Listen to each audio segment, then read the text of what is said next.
indeed, I am a chartered accountant by profession. I am quite familiar, CEO, with the SETA space. I don't think it actually has left me. So yes, indeed, I started at the services SETA as a CFO, and then later staged a coup and became the CEO. After which then I left and went into business, and then I came back again into public sector. And maybe I'd start there and say that, you know, unfortunately I was actually declined by NSFAS, strangely enough. And at that time I thought, just go on with your life. So this is why I ended up stuck. I feel like I'm stuck in public sector because this need to try and give back what I couldn't repay at the time. So I think it's just important that we give this context, because a whole lot of us, and I'm sure if you know, when I ask this question at NSFAS and say, of the people there, how many of you were either funded by the government or even by NSFAS? Approximately 90% of the room raises their hands. You know, this is why we then say that the program that is NSFAS today, that used to be Nfsas, is the most single transformative and successful program of government. You know, if you really just measure by the number of people whose lives it has changed, whose lives it has touched, I'm pretty sure, CEO, if we allowed you time, and many of us, to say, if you look at your circumstances, how they were before you were funded, you know, and if you look at the community around where you come from, that has changed by who and how you've become. It's because of that, and that's really, you know, when we talk about the mandate of NSFAS, it's easy to put it in English, to fund poor students who would not otherwise be able to access higher education. It's English, but in real terms, we fund people so that they can change their own circumstances, the circumstances of their families, and of their communities, you know. And of course, that is why we emphasize the point that, you know, people, we do not just fund for the sake of you go into varsity and it stays there, or you do. There are students who have a career of study, right? There's nothing wrong with people furthering their studies, you know, but they're just students who never leave varsity, you know.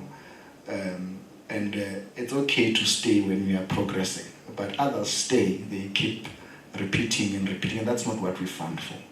We fund so that people can go and ultimately contribute in the economy, you know. And so that is really the bigger picture of what we do at NSFAS. Of course, as CEO, I should say this, that, you know, all of us, when we hear of NSFAS, we hardly ever think about the fact that currently NSFAS funds over 1 million students, both in university and in TVET colleges.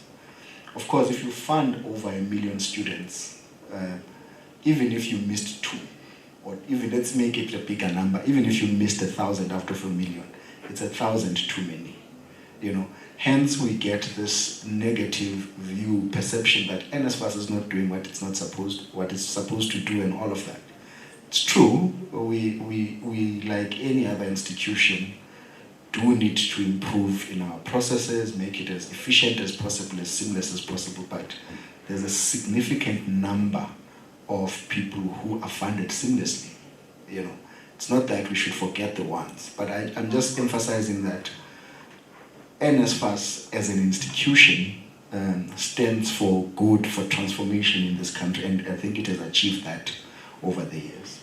Now, coming to why we are here, I think, CEO, it's quite important that, firstly, as Merseta, you saw it fit to be able to contribute to the cause. Where most of us and most of public institutions and maybe other funders miss this is that government has taken care of people whose household income is between 0 and 350. Now, if you as SETAs that fund and private sector that fund, you fund the same cohort of students, we end up double dipping. So we are not funding more students like we should. We fund the same student. Now you find that we have this problem where Andile is funded, but Merseta is paid for him. NSFAS is paid for him. Maybe another funder, because we are looking at the same grouping. Now, there is a group that is really called the missing middle. For our purposes, we define that as those people who are from 351,000, or if let's even say 351, yes, yeah. with the cent at the end, 001. We do not fund those as NSFAS. So that's really where the missing middle starts, and up to 600,000, right? Now we can, and this conundrum of missing middle is that you have these people who are perceived to afford, but truly speaking, they cannot afford, you know.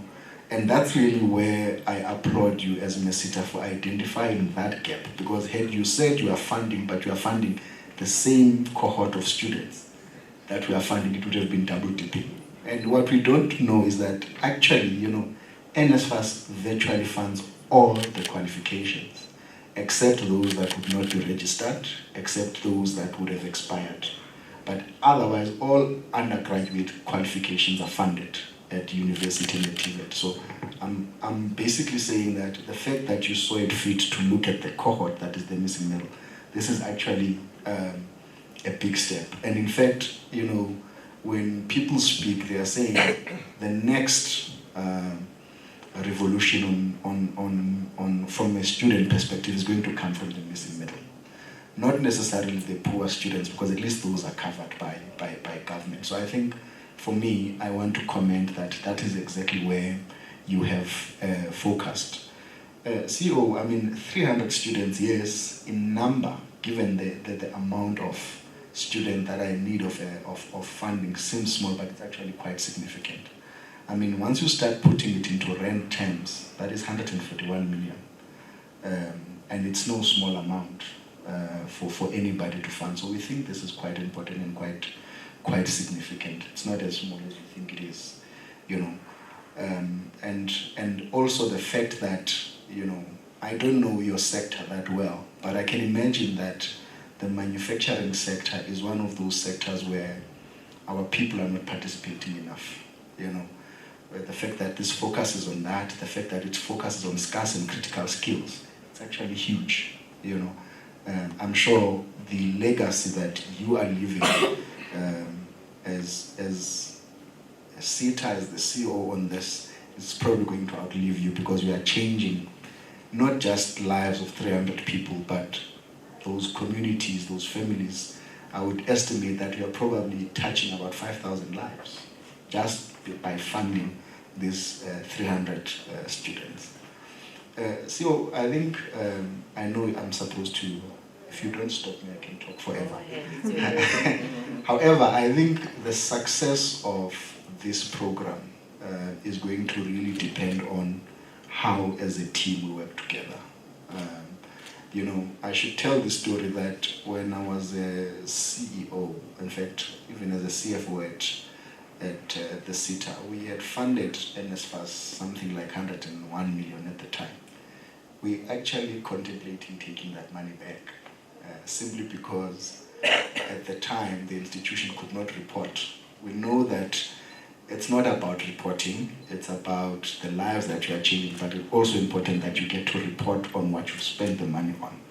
And so that speaks to the administration side of things. That speaks to how we work together. That speaks to how we define the criteria on how we are going to do this funding. That speaks to how we report on how we are spending as NSFAS. So for me, I think the importance lies with the teams that we are going to deploy in this to make sure that this is as successful as it can be. What I will undertake is that this is going to be one of the projects that will be managed from my office, the office of the CEO, to make sure that at the very least for the first year, to make sure that it's going as smooth as possible.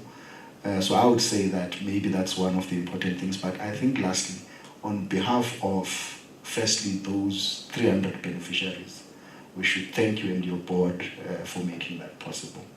but also for trusting NSFAS, understanding that we have some challenges as an institution, we have a history according to what we read in the public domain that's probably not the best, but you saw it fit. Because, you know, what I argue, and it might sound like I'm arguing it because I'm the CEO of NSFAS,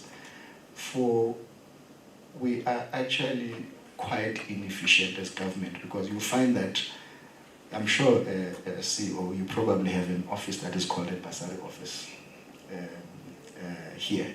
All the 21 sitters. Oh, please don't kill me if you are in that unit. But it happens in all the sitters, it happens in all the various departments, but NSFAS should be a bursary management solution for the public sector, because we then end up duplicating effort, duplicating costs. So I'm saying, for me, the fact that we are starting with this program in this nature, it's actually a step towards that direction. Of course, for NSFAS to realize and be trusted to do that, it needs to do what it's supposed to do very well. And that's what we are working on as CEO. With that, I'll end. Thank you very much.